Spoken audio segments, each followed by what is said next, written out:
Okay, my thought is on Rob Gronkowski and what in the wide world of sports is going on here. They don't put him on PUP because they think they're going to get him back weeks 3, 4. I mean, otherwise, if you're going to have him in the 5th or 6th game, you might as well just PUP him and have him in week 7, right?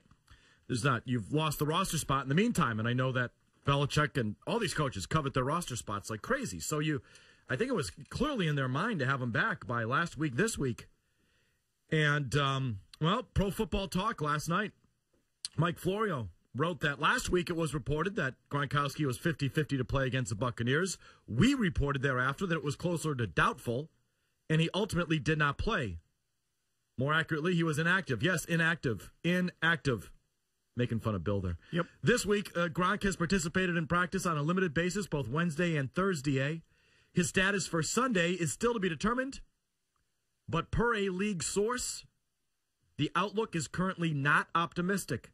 Now, I have come to learn that Mike Florio on Pro Football Talk is exceedingly close to Drew Rosenhaus, Rob Gronkowski's agent. And apparently, when it comes to Rosenhaus clients, Pro Football Talk is often the clearinghouse for that sort of information. Like Heyman with Boris. In that nature. That is not to disparage Mike Florio in any way, shape, or form. That's just I'm just telling you that I think there's a good connection there between Florio and Rosenhaus's clients. So you got to take that report seriously there.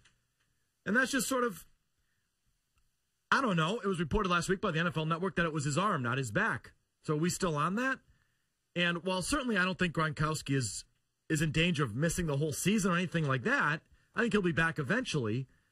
I just wonder, as we mentioned a couple weeks ago, is there a story behind the story there with the medical treatment he's getting and his trust in that medical treatment? And are they saying he's ready and he's not? Or, who knows what the heck's going on behind the scenes there. But I find it interesting that Gronkowski still might not be ready. See, the most alarming thing to me in that story is that it's the arm, not the back. Like, I hear that and go, what? How is that still the case? Are you kidding? I'm with you. And I think, well, just tying it together, I have heard rumblings that Gronkowski and his camp were not happy with how he was brought back from the arm. I don't know if they have full confidence in that initial arm surgery. Because again, who can blame him? Remember his first game back? The thing was just dangling by his side. And then the next time he played, he hit the ground once and it broke again. And I'm curious if there's a thought within that Gronkowski camp of, well, we didn't do this right the first time.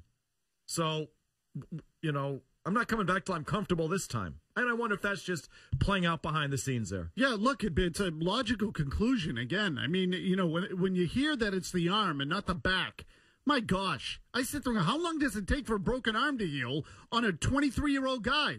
How long does that take? 6 weeks, automatic, cast, done, out, let's go. Like, we're working on a year here, or whatever the hell it is. Right. I mean, the thing is taking way too long. The back, I get, right? Sensitive area. But an arm on a 23-year-old guy, it takes a year? So, that's just, to me, that's the lead thought on the Patriots right now.